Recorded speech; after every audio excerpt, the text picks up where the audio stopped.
আসসালামু আলাইকুম বন্ধুরা, আপনারা দেখছেন এফডিএম ইলেকট্রনিক্স চ্যানেল। তো এক ভাই কমেন্ট করেছেন, ভাইজান এই সিকেবি কাটার পরে 2 ঘন্টা চলার পর আবার প্যালেনের প্রবলেম দেখা দেয়।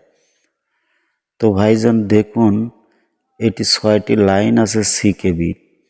এই 6টি লাইন কোনটি আসলে মূলত প্রবলেম সেটি খুঁজে আপনাকে বের করতে হবে।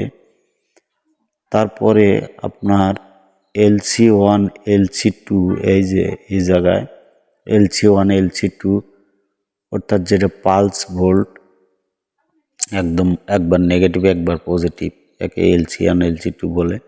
এই দুটো কাটিং করে এই জায়গায় VGL VGS কানেক্ট করতে হবে। করার পরে তারপরে আপনার আবার এই সাইটে দেখতে হবে যে এই সাইটে শর্ট আছে কিনা।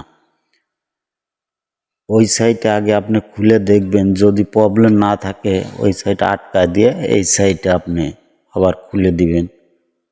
দেওয়ার পরেও যদি প্রবলেম না যায় তাহলে আপনাকে করতে হবে যে এই সাইটে হয়তো আপনি CKV1 কাটলেন, ওই সাইটে CKV1 রেখে CKV2 কাটলেন, এমন করে মিল করে কেটে দিতে হবে।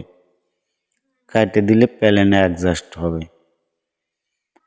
আর যদি এক সাইডে প্রবলেম থাকে তাহলে যে কয়টা প্রবলেম সেই কয়টা খুলে বাদ বাকি কয়টা আটকা দেবে, তাহলেই প্যালেন আর ডিস্টার্ব করবে না।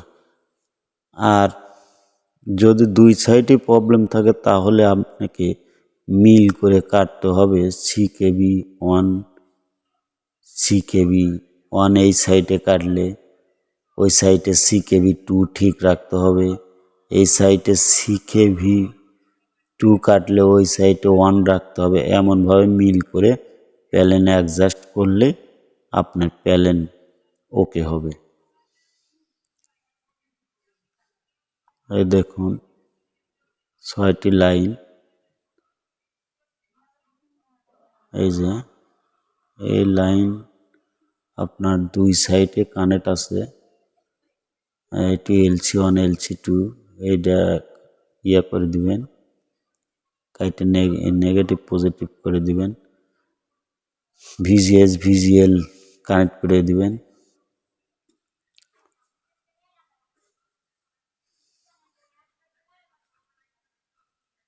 দেখুন এই যে এই জায়গায় দেখুন দেওয়া আছে, আপনাদের লেখা দেওয়া আছে, লেখা আছে দেখুন।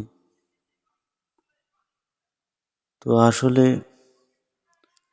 সিকেবি মূলত এইভাবেই আপনার কন্ট্রোল করতে হয়।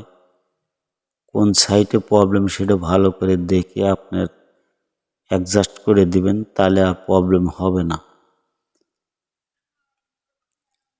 যদি এই সাইটে 1 কাটেন ওই সাইটে 2 রাখবেন, এই সাইডে 2 কাটলে ওই সাইডে 1 ঠিক রাখবেন,